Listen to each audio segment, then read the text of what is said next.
Matthew 21:1, Jesus went into the temple of God. Corinthians 3:16, do you not know that you are the temple of God? Now, what is this telling you? That God is within you. Hence why in Luke 21:12 it tells you the kingdom of God is within you. And the side of your head region is called a temple for a reason. Because the brain encapsulates the mind. The brain is a physical manifestation of the mind. The heart is a physical manifestation of emotion. So we have these different layers of our consciousness. We have an intellectual, communicative aspect of our consciousness, which we would call the mind. We have an emotional aspect of our consciousness, which is the heart. And to communicate with the divine, it's all to do with the mind. Hence why the ancients always symbolize the mind being God. This is why Michelangelo always placed God inside of the brain on top of Sistine Chapel in the middle of the Vatican. He understood that God is in the brain. God is within you, not outside of you. The church tells you that God is in the sky because they are creating a externalization of the truth to create a business and a distraction so that you don't find the divinity within you, so that you don't find your power. Now you have Adam, the physical man, the physical body, the ego, the lower self, and he is resting. He's not trying to reach to God, but God is reaching because the higher consciousness within you is always trying to communicate with you. It's always trying to wake you up to your divinity. But the lower mind, the lower self, Adam, the physical self, is always in ignorance of truth, always in ignorance, and stays in a materialistic way of thinking, which is the lower animal self. And this is what we call a sleep or an NPC. This is the lower mind of man. But all you have to do is to move your finger to touch God. You have to look within yourself, within the brain, meditate, and you can find God. This is why in the Bible we see many references to the human body and anatomy to truly connect with God. Kings 6:8, the door to the middle chamber was in the right side of the house, which is the right hemisphere of the brain. The middle chamber is the pineal gland, where the seat of your consciousness is, but the seat of your higher consciousness is, the mind. And they went up the winding stairs, which is your spinal column, into the middle chamber, and out of the middle chamber into the third. So they went up the winding stairs. This represents raising your consciousness up the winding stairs. Your spinal column acts as a stairway of consciousness. Depending on what sort of consciousness you are operating in, depends on what part of the spinal column you are using.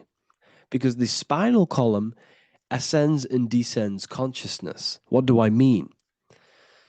If you are in a reproductive way of thinking and you're always thinking about sex, you're jerking off all the time and you're always eating, all of your brain's power and your mind's power is being descended into the lower aspects of the spinal column, which represents hell, the physical state of man, Adam, the ignorant state.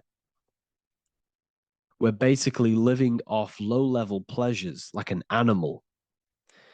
And the stairway to heaven is your spinal column. They went up the winding stairs into the middle chamber, which is your mind, your pineal gland, and out of the middle into the third stage of consciousness, physical, etheric, astral. When you meditate and you start to raise your consciousness during meditation, you enter the astral plane when you turn off thought. But this is the middle chamber inside of the brain. Here we see another painting inside of Sistine's chapel of God inside of the brain. This is the brainstem. This is the brain. This is the frontal lobe. This is the back lobe. This is the back lobe. This is the cerebellum. Here's the reptilian brainstem. Here's the claustrum. This is what we are seeing here. Anatomy. Here is another one in Sistine Chapel in the middle of the Vatican.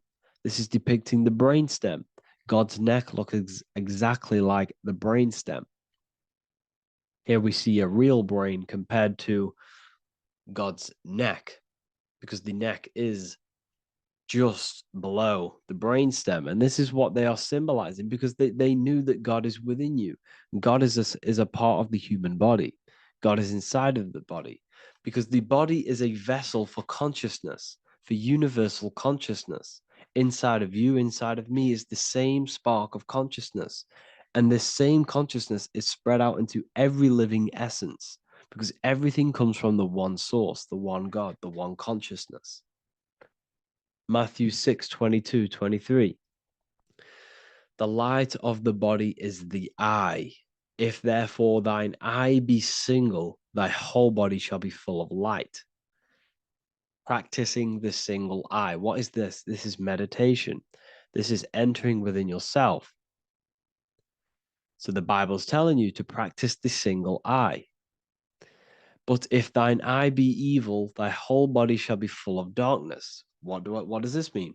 If your consciousness is in an evil way of thinking, if your mind is filled with an evil, negative mind space, then your body shall be filled with darkness, with evil, with negativity.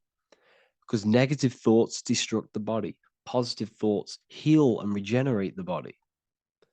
So he tells you to be, the light of the body is the eye, your consciousness, the inner eye of consciousness, the eye that lets you see. And what do I mean? You look with your two physical eyes, but you see with the inner eye. What you see is perception. You look with the two eyes, and what you see is perception. You are seeing, you are understanding, and that's what consciousness, the mind, gives you. Consciousness, or the mind, is the force that allows you to be a human being, that allows you to understand things and interact with things and make decisions. It's an infinite intelligence. See, the mind is not the brain. This is a big confusion with people. Hence why the eye on top of the pyramid is separate from the bottom half of the pyramid, because the consciousness is separate from the body, the eye, the all-seeing eye. It represents the observer, the eye that sees into this body, into this world, into this. You are the perceiver. You are the invisible spirit within the body. Theologians 4:17. After that, we are still alive, and our left will be caught up together with them in the clouds to meet the Lord in the air.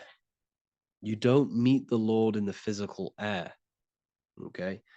This symbolism of the ancient Christian artwork is showing you this is symbolic. These things never happened. There's no man in the sky. Moses didn't go on a mountain to meet with God. The air represents the mind. This is why you say you're an airhead when someone's very stupid. Earth is your body. Water is your emotions. Fire is your spirit. Air is your mind, the invisible mind.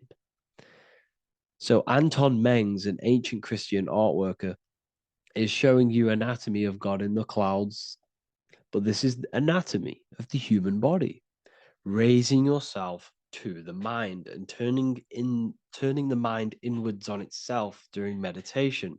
And that's how you meet the Lord in the air. You meet the Lord in an elevated state of consciousness. The air represents an elevated state of consciousness because the air is up.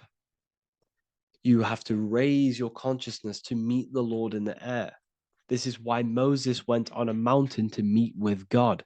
The mountain represents elevation, elevation of consciousness, raising the mind up the spinal column, taking all of the mind's attention away from the reproduction and the physical aspects of self and raising it to the brain and turning off the brain and going inward into the air.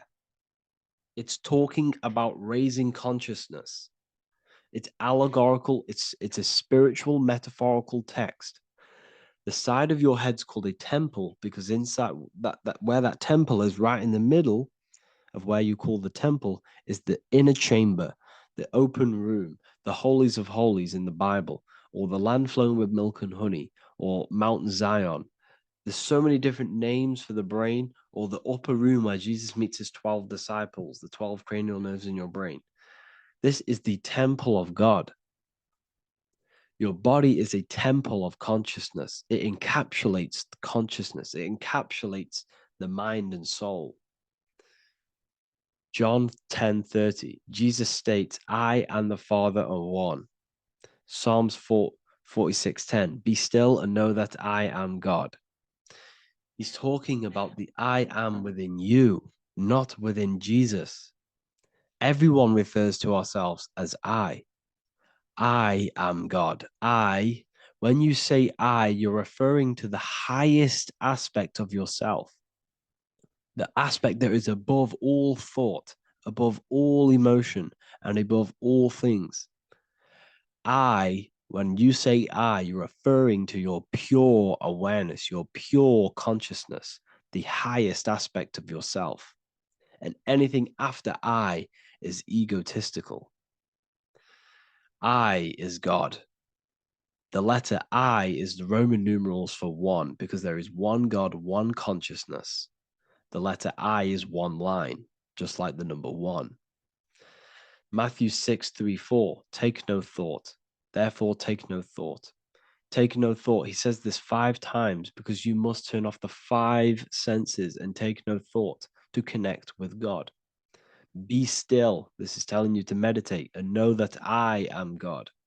The I am within you. I and the Father are one. I and God are one.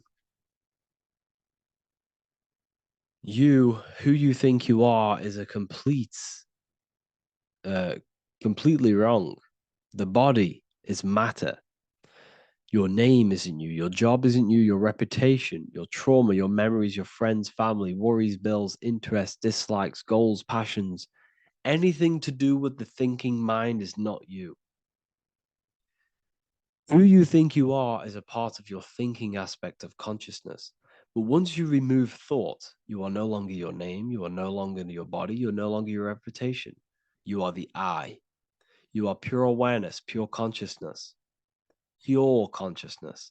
And this pure consciousness has latched on to this name, this job, the body, and your traumas. Your pure consciousness has attached itself to this character who you're playing in the physical world. And this is essentially who you think you are, but you are not. You are the I, you are the self, you are pure awareness. So, in order for you to detach from these things, you must learn how to detach from your name, your job, your reputation. And you do this through meditation by turning off the thinking mind. Turning off the thinking mind allows other aspects of your consciousness to open up. What do I mean? Your whole life, you've been thinking, and all of these thoughts has attached you to this physical body. You haven't allowed your consciousness to open up. And you can only do this by taking no thought. That's why Jesus tells you, take no thought. When you turn off the thinking mind, other aspects of your consciousness starts to open up. Other aspects of your being can open up. And this is how you astral project. This is how you do all these mystical things and things to do with consciousness.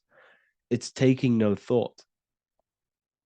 Imagination, emotions, thought, and memory are all to do with consciousness. These things are not physical. You can't touch thought. You can't touch emotions. You can't touch these things because they are not a physical thing. So you must turn off these things for other aspects of your consciousness to open up. Okay. So essentially, the Bible is a metaphorical, astrological, numerological, metaphysical, spiritual, encoded text that talks about human anatomy, spirituality, and the true nature of the human experience.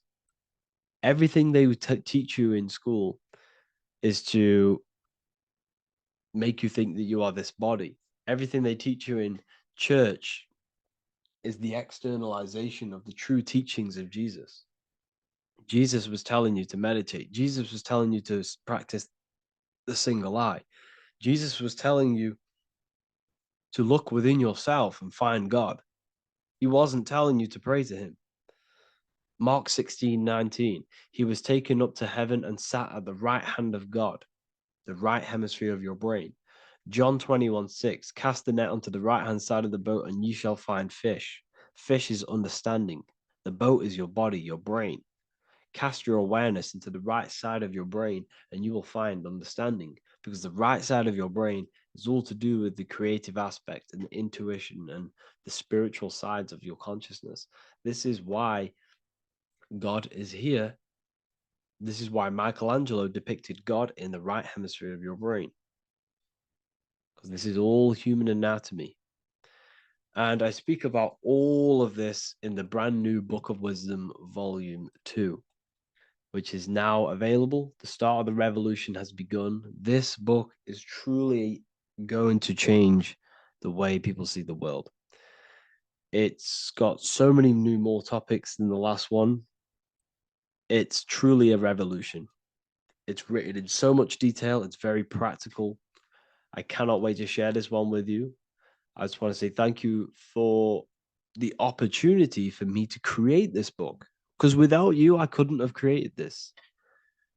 And I just love sharing my work with you. And I thank every single one of you for the support, the watch, like the views and the likes, everything, especially the people who have joined the university and stuff like that. And for people who have joined the university, you do get a free Book of Wisdom paperback if you just go to the general chat and follow the description, follow what the instructions that I gave you in the chat, and you'll be able to order a free Book of Wisdom if you are inside of the university. Plus, you get all of my other books, 2 books, and over 45 occult books on occult and esoteric things. You get lectures, live calls, a community, a manifestation mastery course, and a whole library and reoccurring updates every month, every week. So yeah, I hope you all enjoyed this video. Thank you all. Please leave a comment to help the algorithm, and leave a comment on what videos I should make. And yeah, I'll get to uploading on the YouTube a lot more now. The second book is now released. I have a lot more time on my hands. No longer using my energy to create the book. I'm now going to redirect this mental energy into the YouTube. So there will be a lot more content coming. So I need some content ideas. So feel free to comment some ideas, some YouTube videos that I can create. Thank you all, people. Have an amazing day.